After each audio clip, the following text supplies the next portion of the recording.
مساء الفل يا عمنا. يا مساء الجمال يا أستاذ. معلش بس حضرتك ممكن توصف لي اروح منين عيادات الامل؟ يا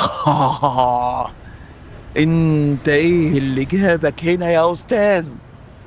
انت تايه كل ده ازاي؟ الله الله الله، ليه بس كده يا عمنا؟ يبقى ايه، في مدينة تانية بعيدة يعني، في محافظة اخرى ولا ايه؟ خوفتني انت كده. لا، ولا بعيدة ولا حاجة. انت مالك خفت كده ليه؟ دي قريبة قوي، يا دوبك فركة كعب. طيب يا سيدي الفاضل، لما هي مش بعيدة بتخوفني ليه كده؟ طيب وتقول لي ايه اللي جابك هنا يا استاذ؟ انا بس مستغرب انك في عصر الجي بي اس ولسه بتسأل. طب الحمد لله الحمد لله ان انا سألت حضرتك بقى وطلعت عارف المكان عشان تقدر توصف لي بسهولة ان شاء الله. اوصف لك ايه؟ انا مش عارف ولا فاهم انت بتتكلم معايا في ايه بالظبط. ايه اللي توصف لي ايه، او توصف لي اروح ازاي عيادات الامل؟ مش انت قلت لي ايه اللي جابك هنا وبعدها قلت لي لا ده مش بعيده اوصف لي بقى انا اروح ازاي يعني؟ هو انت تعبان ولا حاجة يا استاذ؟ هو انت تعرفني اساسا؟ انت عايزني اعمل ايه بالظبط؟ اعالجك ولا ايه؟ لا حول ولا قوة إلا بالله. أنت عيان طيب يا حاج؟ أنت عندك زهايمر ولا إيه بقى؟ أروح أشوف حد تاني أسأله طيب؟ طب وانا قصرت معاك في حاجة يا استاذ لا سمح الله؟ في حاجة سألتني عليها وما قلتلكش على الإجابة بتاعتها؟ انت هتجنني ولا حاجة يا استاذ؟ لا إله إلا الله، ربنا يشفينا ربنا يشفينا ويشفيك يا عم الحاج.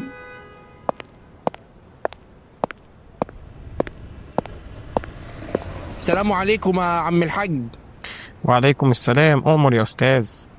شايفك واقف تتكلم مع الصبح المجنون. دي هربانة منه يا عم. الله، ولما هو صبحي المجنون وهربانه منه وانتوا عارفين سايبينه ليه كده يعني قاعد وسط البشر؟ بناخد بإيده يا سيدي زي ما بناخد بإيدك أنت كمان، وأي حد محتاج مساعدة إحنا كلنا في بعض يعني. الله يبارك لك يا سيدي، الله يبارك، متشكرين متشكرين لافضال حضرتك يعني. بس انا عايز اعرف بقى ايه، اروح منين بقى عيادات الامل يعني؟ بص أنت، تمشي على طول وتدخل تاني شمال في تالت يمين على وبعدها. ايه يا عم الحاج؟ اهدى بقى شويه كده بالراحه، ده انا تهت منك اساسا. انا تهت منك بعد اول يمين. أنت ليه نفسك قصير يا ابني؟ اتعدم شوية الصبر وطولة البال. طب استنى بقى أوصف لك طريق تاني مادام الأول ده مش عاجبك.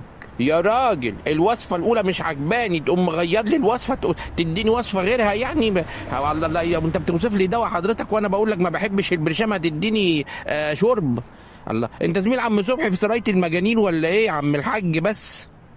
لا طبعا يا ابني، أنا مؤمن بإن كل الطرق تؤدي إلى روما. مش صح ولا إيه يا ناجي؟ ناجي ده خد بالك أقدم واحد في المنطقة، ده هو التاريخ ذات نفسه. مساء الفل يا عم ناجي، هتوصف لي ولا هتعمل فيا إيه أنت كمان؟ مساء الفل يا أستاذ.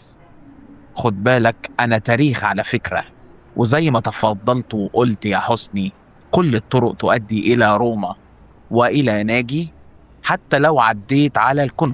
يا دي الليلة الزرقاء اللي مش عايزة تخلص، من روما للكونغو وانا لسه لحد دلوقتي ما عرفتش اساسا اروح فين عيادات الامل. ما هو فعلا لو أنت كان عندك أمل أو حتى عايش بالأمل، كان زمانك وصلت فعلا إلى عيادات الأمل.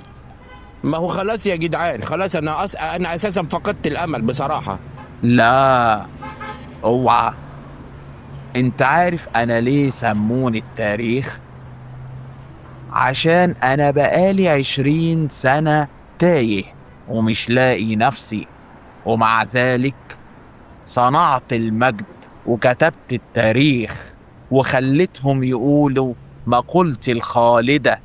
مقولة خالدة؟ هي بقت للدرجة دي؟ خلاص انا تحولت الى دعاية قومية؟ بقى اللي انا يحصل ده كله اتقال في مقولة اتفضل يا استاذ، اتفضل بقى قول لنا ايه هي مقولتك الخالدة دي. ليه تقول معرفش طالما تقدر تفتي؟ يا رجالة، قولوا له يروح فين عيادات الامل وخلصوني. اركب لحد المترو واسأل هناك على طول، وهتلاقي كوبري بعد الكوبري، تاني شمال في 5 يمين يا باشا، يمين في أول شمال.